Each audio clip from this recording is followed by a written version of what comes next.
On Palm Sunday, Russia launched a devastating missile strike on the Ukrainian city of Sumy, killing at least 34 people, including 2 children, and injuring over 100 others. Some observers are calling it the most devastating attack of the year so far. The attack targeted civilian areas, including a trolley bus and a state university conference centre, during a time when many were celebrating a religious holiday. Just 2 days prior, US envoy Steve Witkoff met with Russian President Vladimir Putin in St. Petersburg to discuss peace efforts.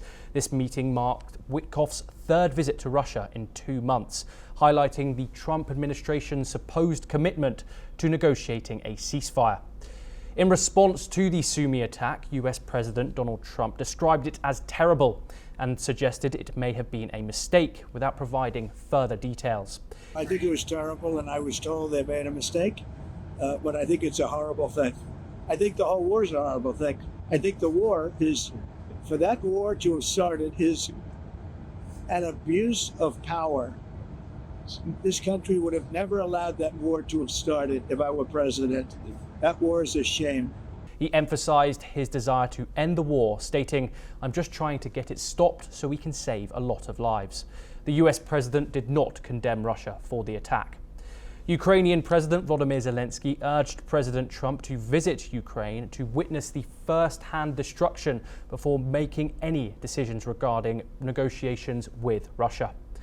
US Special Envoy Keith Kellogg did condemn the strike, stating that it crosses any line of decency.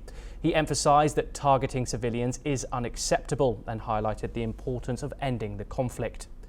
International leaders also expressed outrage. French President Emmanuel Macron accused Russia of blatant disregard for human lives, international law and the diplomatic efforts of President Trump.